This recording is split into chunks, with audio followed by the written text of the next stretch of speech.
Well, thank you all for coming. And we've come here today to honor the American workers who have made our country great.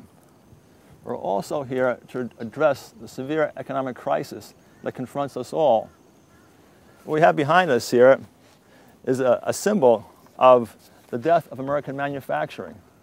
It's the old GM plant that used to employ thousands of local residents. It enabled families to raise their children, send their kids to college, provided a tax base for the neighborhood. But unfortunately, in 1996, it closed its doors, right in the time frame that NAFTA was passed, that allowed and encouraged the exportation of American jobs overseas. It's important for us to keep our American jobs in this country, especially in the case of GM. As you may recall, last year GM was in trouble, and the American taxpayer came to GM's aid to the tune of $56 billion. So I was very encouraged when I read that GM was going to be investing $500 million in a new vehicle and a new engine. Well, I was pretty surprised when I read that that plant was going to be made, that investment was going to be made in northern Mexico, not here in Sleepy Hollow or any place else in the United States.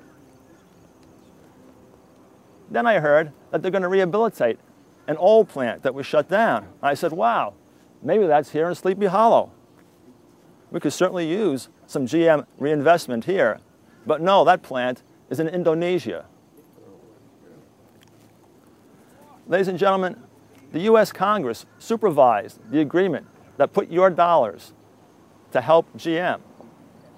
But they didn't even think to stipulate that when GM became a little bit profitable, that they would reinvest their successful accomplishments back into our workforce.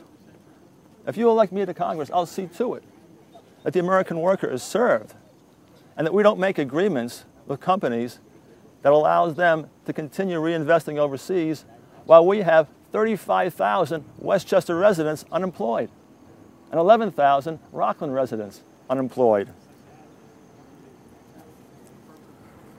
My opponent, Nita Lowey, had told members of the United Auto Workers that she would vote against NAFTA.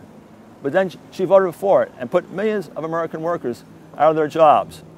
I would vote to repeal NAFTA. I would try and encourage American companies through incentives to return their factories to this country to improve our economic base, to restore American manufacturing to America. I would also try and get more federal substantive contracts for our area here. Right now, in this district, we rank 368 out of 435 in the value of federal defense, scientific, and technological contracts that are being awarded to different congressional districts. That's the bottom 18%. But we do rank very high on the earmark spending. We have over 40 earmark accounts that Nita Lowey has set up. Small trinkets, like a few $1,000s to the Ossining Police Department and other police departments, that allows her to get coverage at election time and photo opportunities. I want real substantive growth, economic growth for our neighborhoods and for our country. And this isn't the only site of economic devastation. Since 2008, 4 major employers have left the 18th Congressional District, taking 660 jobs with them. These include Stewart Stamping in Yonkers, 148 jobs. Precision Valve Corporation in Yonkers, 188 jobs. The Ruth Taylor Care Center at Westchester Medical Center, 171 jobs. And Teva Pharmaceuticals in Congers, 155 jobs. Ladies and gentlemen, I pledge to you that if you elect me, I will see to it that any future agreements with companies like GM, that we help them out, we make sure that they help out the American workers and that we can put our economy back in shape.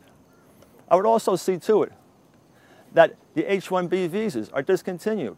We don't need foreign competition from foreign workers at a time when we have 35,000 Westchester residents unemployed.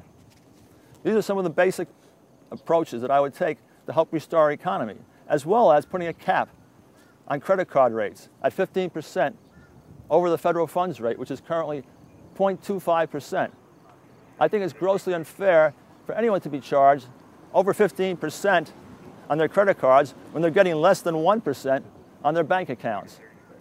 So I hope you'll all join with me in this campaign to help us restore our American economy. Thank you very much for coming today. Jim Russell. Yay!